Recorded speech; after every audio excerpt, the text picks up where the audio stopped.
The day the doctor told me I had cancer, my 5 grandbabies were playing in the backyard, not knowing their whole world was about to change forever. My name is Dorothy Mae Washington. I'm 72 years old. And today, after 3 years of keeping this secret, I need to tell y'all this story. Not because I'm looking for pity, but because my grandbabies are grown now, and they deserve to know the truth about those days when their daddy was locked up and I was all they had. It all started on a Tuesday in October, when the Atlanta sun was beating down hard on the concrete steps of my little house in the West End. I had just come back from Dr. Johnson's office with a paper in my hand that was shaking like a leaf in a storm. Pancreatic cancer. Advanced stage. The words blurred through my tears. 6 months, maybe less. The doctor had mumbled, avoiding my eyes like he couldn't bear to see the pain he was causing. But there they were. Little Marcus, 5 years old, building towers with bottle caps on the porch. The twins Keisha and Kendra, 3 years old, chasing butterflies around Mama's old rose bushes. Baby Javon, 2 years old, clinging to my dress. And Aaliyah, the oldest at 7, reading a picture book under the big oak tree that my late husband planted when we first moved here 40 years ago. 5 beautiful black babies who depended completely on me ever since my son Jerome got sent upstate for a crime he swore he didn't commit. Their mamas, Lord have mercy, their mamas. One had run off with some no-good man when Jerome got locked up, leaving the twins like they were yesterday's garbage.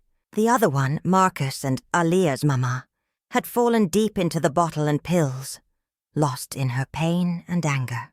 And the third one, barely 18 when she had Javon, had packed up and moved back down south to her people in Alabama, leaving her baby behind. He was too heavy a burden to carry. So I took them in. What else was I going to do? They were my blood, my responsibility, my blessing, and my cross to bear. But that day, with that death sentence burning in my chest like a hot iron, I knew I was going to have to be stronger than I'd ever been in my whole life. I closed my eyes and took a deep breath, smelling Mrs. Henderson's cornbread baking next door, and the sweet scent of magnolia blossoms from the tree in our front yard. This would be my last day being Dorothy, who complained about her aches and pains. Starting tomorrow, I'd be Dorothy the Invincible, the one who never gives up, the one who can handle anything. I crumpled up that doctor's paper into a tight ball and shoved it deep in my apron pocket. Nobody would know. Not my sister Viola, not my church family at Mount Olive Baptist, not Reverend Williams, and especially not my grandbabies. They had already lost enough. They weren't going to lose the peace of mind that comes with having a strong grandmama. "Grandmama Dot!" Aaliyah called out, running toward me with her book. "Can you help me read this big word?" I smiled, feeling that mask forming that I'd wear for the next few months. "Course I can, baby girl. Come here and let your grandmama teach you everything you need to know."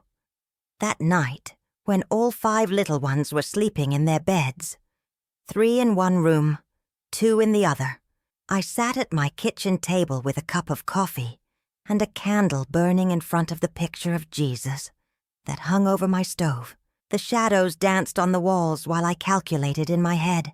Medicine money, grocery money, school clothes, utility bills, rent. With my Social Security and the little bit I made braiding hair and doing alterations, I was barely making it as it was. How was I going to pay for cancer treatments? The answer came to me clear as day. I wasn't going to pay for them. Every penny I had left was going to these babies. Every ounce of energy I had left was going into loving them the way they deserved.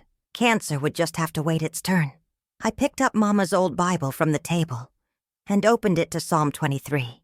"The Lord is my shepherd," I whispered. "Though I walk through the valley of the shadow of death, I will fear no evil." I prayed right there in that kitchen. "Lord Jesus, give me strength not to break down. Don't let these children know what's happening in my body. Let them just remember a grandmama who loved them without conditions. The next morning I woke up with the same stabbing pain in my belly, but also with an iron determination. I fixed breakfast while humming old spirituals, something I hadn't done in months. And when Marcus asked why I seemed so happy, I told him, because I got the 5 most precious treasures in the whole world, baby boy. And that's how my double life began. During the day, the perfect grandmama who never got tired. At night, the woman who cried in silence while planning how to keep up the act until the very end. But I had no idea that in just a few weeks, I'd get news that would change everything. Jerome was getting out of prison in 6 months, right when I was supposed to. 3 weeks after the diagnosis, I had to tell my first big lie when Aaliyah found me throwing up in the bathroom at 5 in the morning. "Grandmama, you sick?" my granddaughter asked, standing in the bathroom doorway in her pink nightgown with worry filling her big brown eyes. Her hair was all over her head, and she was clutching that raggedy baby doll she'd had since she was 3. I wiped my mouth with the sleeve of my house dress and turned to her with the brightest smile I could fake. "No, sugar. Grandmama just ate something last night that didn't agree with her stomach. You know how it is. Sometimes your old grandmama gets a taste for things she probably shouldn't be eating." Aaliyah walked over and put her little cool hand on my forehead. "You feel hot, grandmama. Mama used to check my head like this when I had fever." My heart squeezed tight hearing her mention her mama. It had been 8 months since that woman had last showed her face, and the child was still waiting for her to come back someday. "That's just a little heat, 'cause the sun's about to come up, baby girl. Come on, let's go fix breakfast for your brothers and sisters. I'm gonna make some of those pancakes with the blueberries you love so much." Over the next few weeks, lies became my daily companions.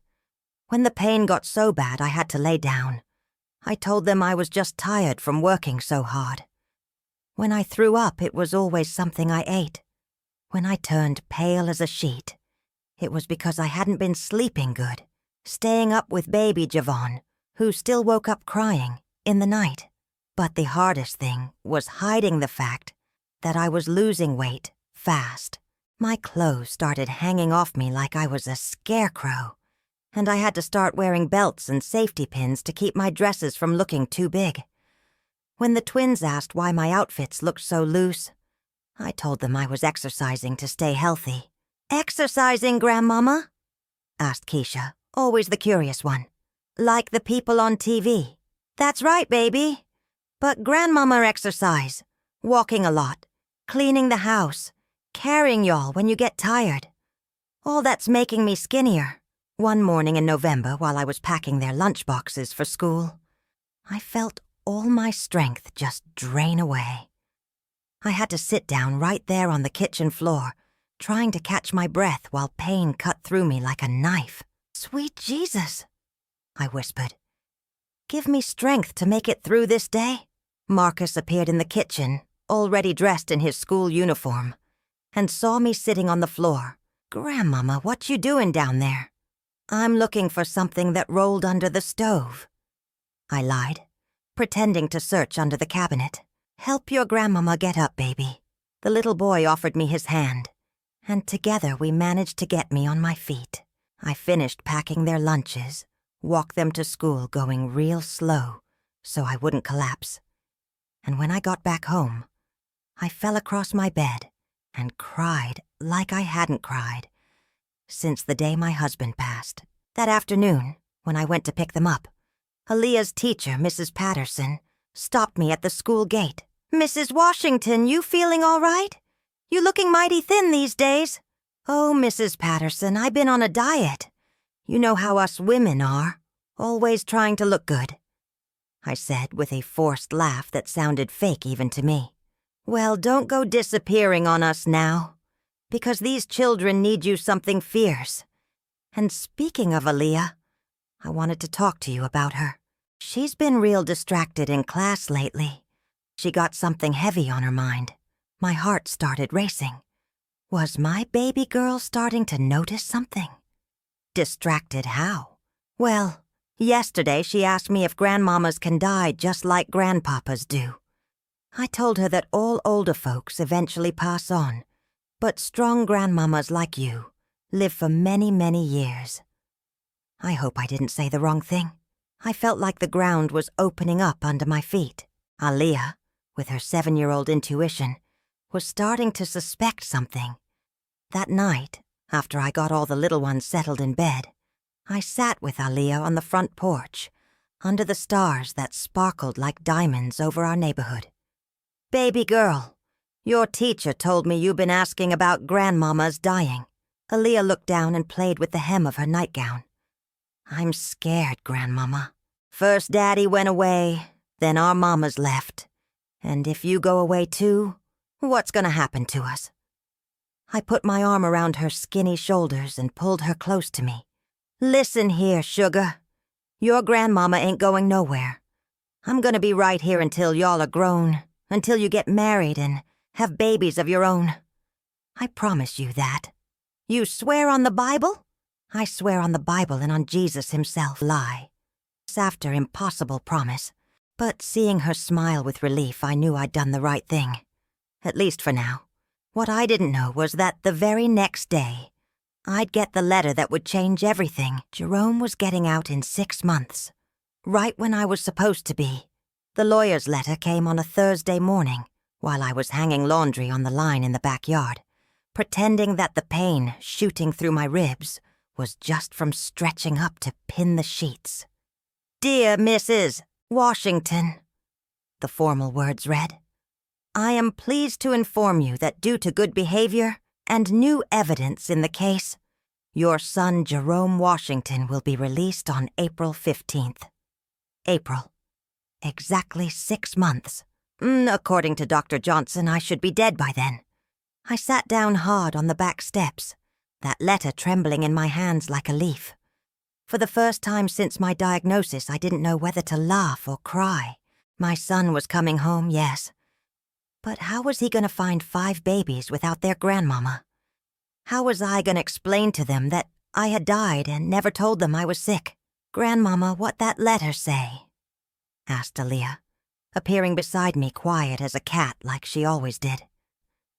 "It's a letter from your daddy's lawyer, baby girl." Aaliyah's eyes lit up like the 4th of July. "Daddy's coming home?" I couldn't lie to her about something this important. "Yes, sugar. Your daddy's coming home in April." Aaliyah let out a whoop and ran to tell her brothers and sisters. Within seconds, all 5 children were jumping around the backyard, hugging each other, crying tears of joy. Marcus wanted to know if Daddy would be home for his birthday. The twins asked if he'd remember their names. And little Javon, who barely had memories of his father, joined in the celebration without really understanding why. I watched them celebrate and felt my heart breaking into pieces. They deserved this happiness. But I wouldn't be there to see it complete. That night, after I tucked them all in, I locked myself in the bathroom and looked at myself in the mirror. I had lost so much weight that my cheekbones stuck out like mountains on my face. My eyes had sunk into dark circles, and my skin had a yellow tint that no amount of makeup could hide. 6 months. I told my reflection, "You gotta make it 6 more months." But the next day, my body showed me that maybe even that wouldn't be possible. I was fixing breakfast when suddenly everything went black. I woke up on the kitchen floor with Aaliyah crying over me, and Marcus trying to shake me awake. "Grandmama, don't die!" Aaliyah was screaming, tears streaming down her face. "I'm not dying, baby girl," I managed to whisper. "Grandmama just got a little dizzy." But this time, Aaliyah didn't believe me. She stuck to me like glue all day, watching me like a little guardian. When I tried to go to the bathroom alone, she followed me. When I sat down to rest, she sat right next to me. When I coughed, she leaned in to listen to my breathing. "Grandmama," she said that afternoon, while I was mending one of her dresses, "are you gonna go to heaven like Grandpapa did?" My heart stopped. "Why you asking that, sugar?" "Because Grandpapa got real skinny before he went to heaven. And you real skinny now, Grandmama. and sometimes you make funny sounds when you sleep. I couldn't keep lying to her, but I couldn't tell her the truth either. Come here, I said, putting down my sewing. Sit with Grandmama. Aaliyah climbed into my lap, so light now that it felt like she might break me. Baby girl, all people get sick sometimes. But there's sickness that gets better and sickness that don't get better. Your grandmama is a little bit sick, but I'm gonna try my best to get well. You gonna go to the doctor? Yes, sugar. I'm gonna go to the doctor. Another lie. But maybe this time, a lie I could make into truth. That night when everyone was asleep, I picked up the phone and called Dr. Johnson. Doctor, this is Dorothy Washington. I know you told me there wasn't nothing to be done, but I need you to give me something, anything, to help me last 6 more months. Mrs. Washington, we already discussed this. The cancer is very advanced. Doctor, my son gets out of prison in April. My grandbabies can't be left alone. I need to make it to April, even if I die the very next day. There was a long silence on the other end. Ma'am, I can give you something for the pain, and maybe some vitamins that might give you a little more energy. But I can't promise you anything, Doctor. That's all I need. After I hung up, I went to my little altar in the living room, where I kept Mama's Bible and a picture of Martin Luther King Jr., and lit a candle. Lord Jesus, I ain't asking you to heal me no more. I'm just asking you to let me make it to April. Let Jerome find his children with their grandmama still here. After that, you can take me whenever you're ready. 3 days later, I went to the clinic downtown. I told the children I was going to buy medicine for a headache that wouldn't go away. Aaliyah wanted to come with me, but I convinced her to stay and watch her brothers and sisters. Dr. Johnson saw me with worried eyes. Mrs. Washington, you've lost more weight. Have you been eating? Doctor, I don't have much appetite, but I didn't come here to talk about food. I came to get those medicines you told me about.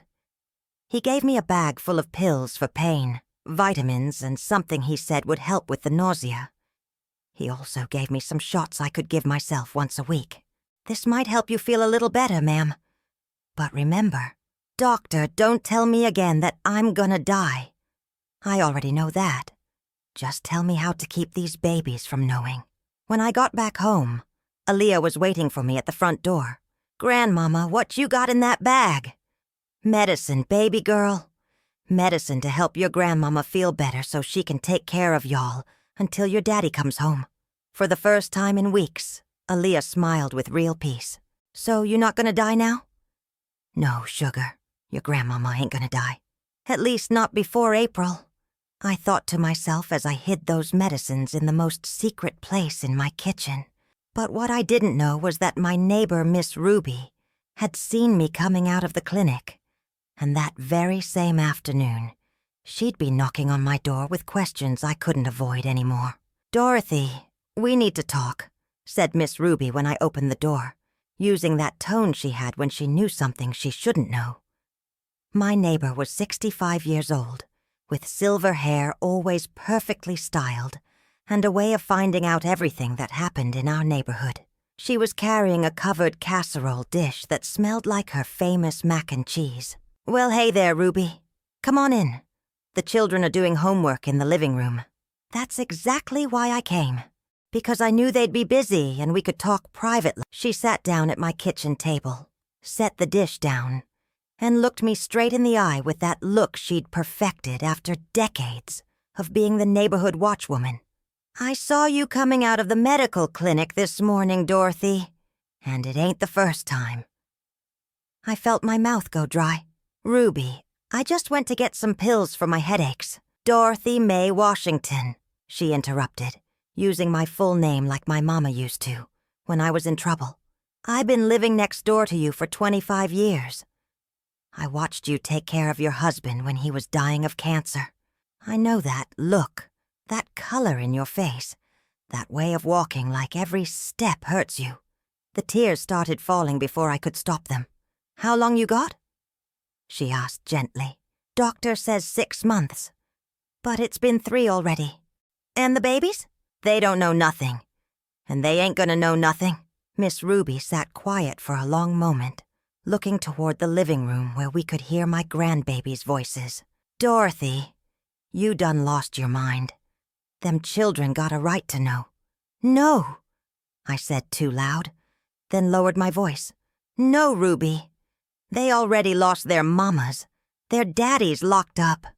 They can't lose the peace of mind that comes with having a strong grandmama, too. And what's gonna happen when Jerome gets out and finds 5 orphaned babies? You think that's gonna be better? Jerome gets out in April. I gotta make it to April. Miss Ruby shook her head. Lord, Dorothy, you always was the most stubborn woman I ever knew. She got up and walked to the window that looked out to the living room.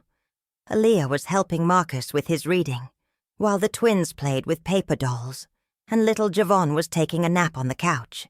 Look at that Aaliyah, Miss Ruby said. That child already knows something ain't right. Children ain't stupid, Dorothy. They can feel when something's wrong. That's exactly why I can't tell them. Aaliyah already got enough responsibility helping me with her brothers and sisters. If she knows I'm dying, she gonna worry herself sick. Oh, what if you die suddenly? What if you don't wake up one morning? How they gonna live with the guilt of not getting to say goodbye? Those words hit me like a punch to the stomach. I hadn't thought about that. Ruby, I just want them to have a few more months of peace. Miss Ruby came back and sat beside me. Dorothy, listen to me good. My cousin Bernice died last year from the same thing you got. Her children still ain't her for not telling them. They still mad at her, even in death. What are you trying to tell me to do? Tell them the truth, but gentle. Explain that you're sick, but that you gonna fight. Give them time to say goodbye, to tell you everything they want to tell you. Ruby, I can't do that to them. Then let me help you. Help me how? I'm gonna come stay here the last few weeks. I'll be with you when you can't pretend to be strong no more. And when the time comes, I'll be here to take care of these babies until Jerome gets home. For the first time in months, I felt real relief. I wouldn't be alone in this. But, Miss Ruby continued, you got to promise me something. If you start getting real bad, if you see you can't hold on much longer, you got to tell them. They can't find you dead one morning without getting to say goodbye. I nodded, though I wasn't sure I could keep that promise. That night, after dinner, while the children watched TV in the living room, Miss Ruby stayed with me in the kitchen. You know what hurts me the most? I told her while we washed dishes. What's that? I ain't gonna see little Javon grow up. I ain't gonna be there when the twins get baptized. I ain't gonna be there when Marcus learns to read good. I ain't gonna walk Aaliyah down the aisle when she gets married. But you will be there, Miss Ruby said, drawing a plate. You gonna be there in every hug they give each other, every time they cook something you taught them, every prayer they say before bed. 2 weeks later, Dr. Johnson's medicines started working. I had more energy, less nausea, and I even gained back a little weight. The children noticed the change right away. Grandmama, you don't look so tired anymore, Aaliyah observed while we were eating breakfast. That's because I'm taking my medicine, baby girl. See how your grandmama always gets better? But I knew it was only temporary. The doctor had warned me that the medicine would give me a couple good months. But after that, everything would get harder. In December, the first letter came from Jerome since we found out about his release. Mama, it said in his careful handwriting, you don't know how happy I am knowing I'm gonna hold my children and you real soon. I've been thinking a lot these past months about how to be a better father, a better son. When I get out, things gonna be different. I promise you that. I read the letter out loud to the children, and they all got excited. Aaliyah asked if she could write him back. Course you can, sugar. Tell me what you want to say. Daddy, Aaliyah began, we so happy you coming home. Grandmama been taking real good care of us, but we miss you sometimes because she gets sad when she thinks we not looking. Marcus can read better now. The twins don't cry at night no more. And Javon says, Daddy, all the time thinking about you. While I wrote Aaliyah's words, I got a lump in my throat. She had noticed my sadness, my tiredness, my weak moments. But she thought it was just me missing her daddy. At the end of the letter, Aaliyah added, Daddy, when you come home, take real good care of Grandmama because we love her so much, and we don't want her to be sad no more. That night, when all the children were asleep, Miss Ruby and I sat on the front porch, under the stars. Dorothy, she said, December's here. You got 4 months left. I know. How you feeling? Sometimes I feel like I'm gonna make it. Other times I feel like I ain't gonna last till New Year's. What if you don't make it? If I don't make it, I sighed, you gonna take care of my grandbabies till Jerome gets home. And you gonna tell them their grandmama loved them so much, she'd rather lie to them than worry them. But we didn't know that January would bring us the biggest test of all. The day I'd find Aaliyah crying alone in her room, wondering if she'd done something wrong to make her grandmama so sad. It was January 20th when I found Aaliyah crying silently on her bed, with red swollen eyes and a crumpled piece of paper in her hands. What's wrong, baby girl? I asked, sitting down beside her with my heart racing. Grandmama, she said with a broken voice. I wrote a letter asking God to forgive me for all the bad things I'd done, so you won't be sad no more. The paper she was holding was a prayer written in her child's handwriting. Dear God, please forgive me for all the trouble I caused. Forgive me for not helping Grandmama more. Make Grandmama happy again. Amen. My heart shattered into a million pieces. My grandbaby had been carrying guilt that wasn't hers to carry, thinking my sadness was because of something she'd done wrong. My sweet baby, I said, pulling her against my chest. Come here. Grandmama needs to tell you something real important. I took her to the living room, where I lit a candle in front of the picture of Jesus on the mantel. It was time to tell the truth. Aaliyah, remember when I told you Grandmama was a little bit sick? Yes, ma'am. Well, it turns out it's a more serious sickness than I told you. It's called cancer, what your grandpapa had. Aaliyah's eyes went wide as saucers. You gonna die like Grandpapa? I couldn't lie to her anymore. Yes, baby girl. Grandmama's gonna go to heaven. But listen to me good. It ain't because of nothing you did. You perfect. You my greatest treasure. Aaliyah started crying, with sobs that tore my heart in pieces. I don't want you to die. I don't want to be alone with my brothers and sisters. You ain't gonna be alone, sugar. Your daddy's coming home from prison real soon, in April. And until then, Miss Ruby gonna be here taking care of y'all. But why didn't you tell me before? Because I wanted to protect you, baby girl. Because you already been through so much, and I didn't want to give you more worry. Aaliyah pulled back from me and looked at me with a seriousness that didn't belong on a 7-year-old's face. Grandmama, I already knew something bad was happening. I've been real worried, thinking maybe it was my fault. Maybe I did something wrong, to make you so sad. Those words hurt me more than all the cancer put together. No, baby girl, it ain't never your fault. You the most beautiful thing that ever happened to me.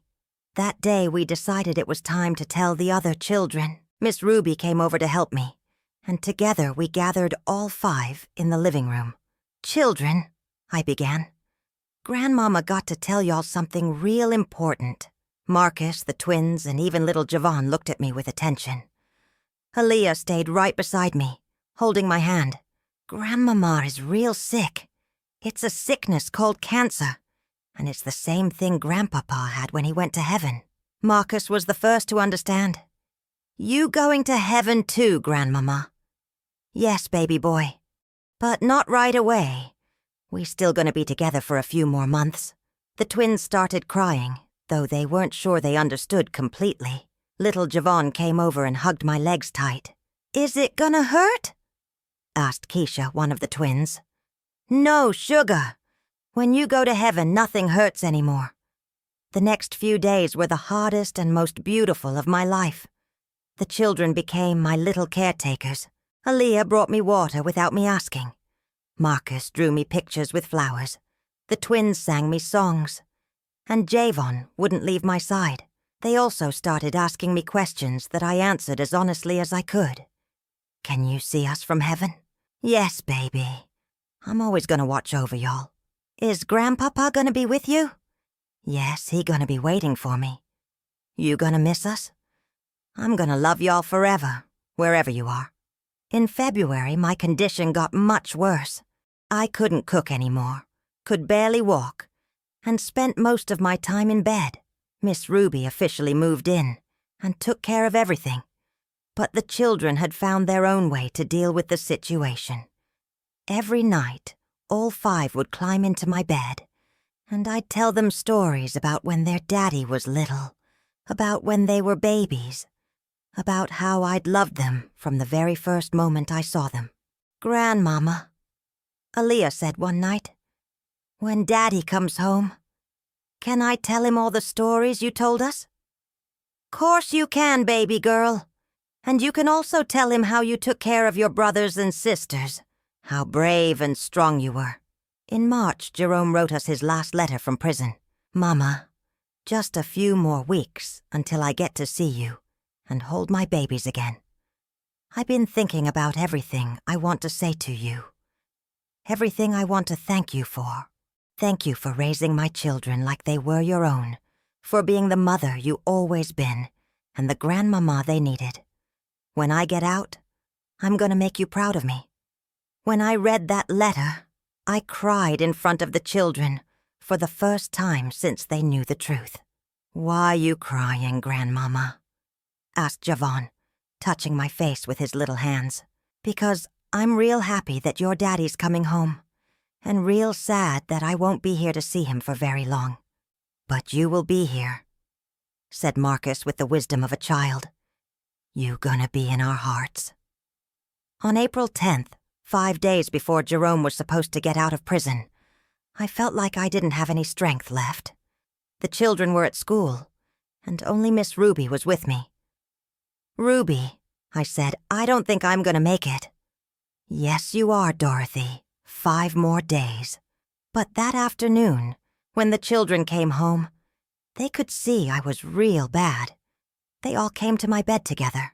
Grandmama, said Aaliyah. You leaving now? I think so, baby girl. Can we stay with you? Course you can. That night, all 5 slept in my bed, holding on to me like little puppies looking for warmth. I watched them sleep, memorizing every little face, every breath, every small movement. Sweet Jesus, I whispered. Thank you for letting me make it this far.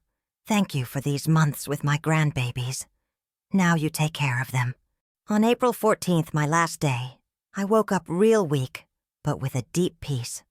Miss Ruby had everything ready for Jerome's arrival the next day.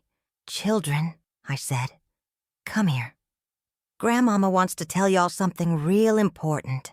They all came close, even Javon, who was almost 3 now, and understood more things. Y'all are the most beautiful thing that ever happened to me. Take care of each other, mind your daddy. Study hard, and always remember that your grandmama loved you more than her own life. We love you, Grandmama, they all said together. I gave each of them a gift I had prepared in secret. To Aaliyah, my gold cross necklace. To Marcus, my late husband's watch. To the twins, my pearl earrings. And to Javon, my mother's silver bracelet. When y'all feel sad, when you miss your grandmama, touch these gifts and know I'm with you. That night, while they slept beside me for the last time, I felt like my mission was complete. I had managed to care for them until the end, to give them love and stability until their father came home. I had managed to prepare them for my leaving without completely taking away their innocence. On April 15th, very early in the morning, I closed my eyes for the last time. Miss Ruby said it was real peaceful, that I just stopped breathing while I was sleeping. Jerome came home that afternoon and found his 5 children crying, but surrounded by the love of Miss Ruby and the whole neighborhood, who had come to say goodbye to me. Aaliyah gave him a letter we had written together days before. Daddy, Grandmama took care of us until the very last day. She taught us to be strong, to love each other, and to wait for you. She told us the truth when it was time to know it, and she gave us time to say goodbye. Now it's our turn to take care of each other, just like she taught us. Thank you for listening to this story. If it touched your heart, make sure to subscribe to our channel and stay with us for the next story. It's already waiting for you on the screen. Because every story told by a grandmother carries the strength of generations. Click and keep listening. We'll be right here.